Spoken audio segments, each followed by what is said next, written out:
Hello! We are back with another RPG-inspired creation, the Beholder Candy Jar. Because what Halloween table is complete without a candy bowl that threatens you with sharp pointy teeth and 10 tentacles to charm, paralyze, terrify, slow, leech your life, control, knock you out, petrify, disintegrate, or, just kill you. Now, sadly, due to my Beholder's anti-magic cone, I was unable to make this permanently levitate, so I will be planning to place him on the table. If you would like yours to seem to float, you can try and make a clear stand instead, or, see if you can strike a bargain with your Beholder to get it to levitate. Whatever works. For this project, you will need a lot of foam clay, a plastic candy jar with lid, foil, masking tape, armature wire, Plasti dip, acrylic paint and brushes, a little bit of sculpey, and a hot glue gun. You may also want some black spray paint if your plastic candy jar is clear like mine was. So let's jump on in. If your jar is clear, I recommend you spray an opaque coat of paint on the outside before building out a base to sculpt the foam onto. For the base, I am using an armature wire, foil, and masking tape.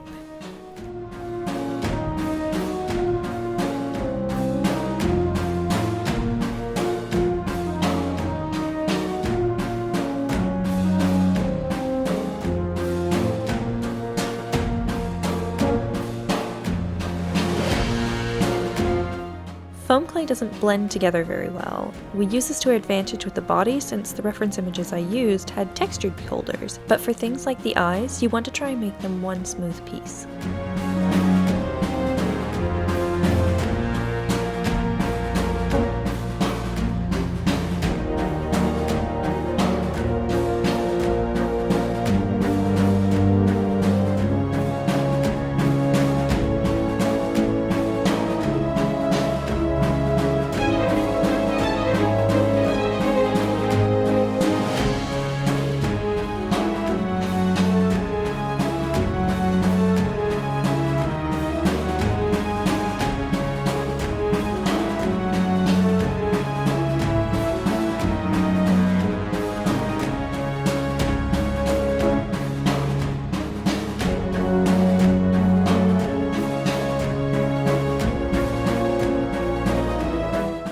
To get a slightly mottled effect, I like to mix my purples from primary colors and then use dry brushing to give extra highlights and shadows.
I made individual teeth out of sculpey that were then set into a foam mouth.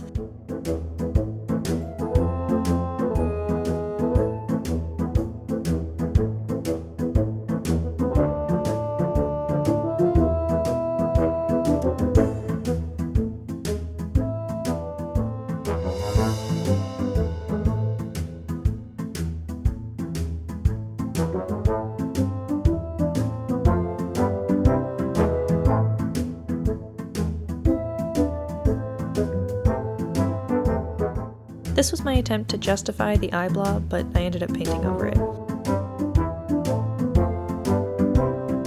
I used a clear coat of UV resin to give all of the eyes a glassy wet effect and added some for saliva on the mouth.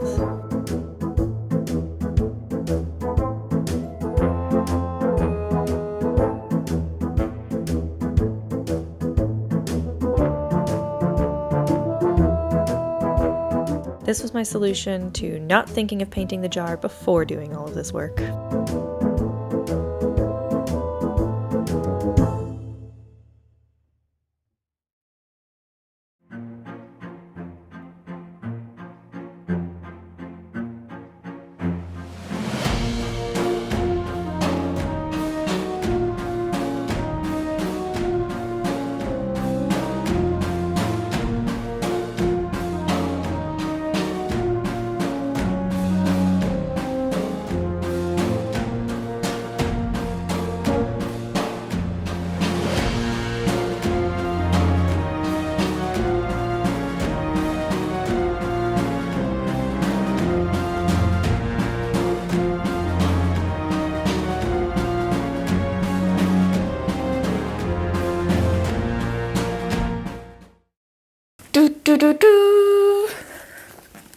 He's done.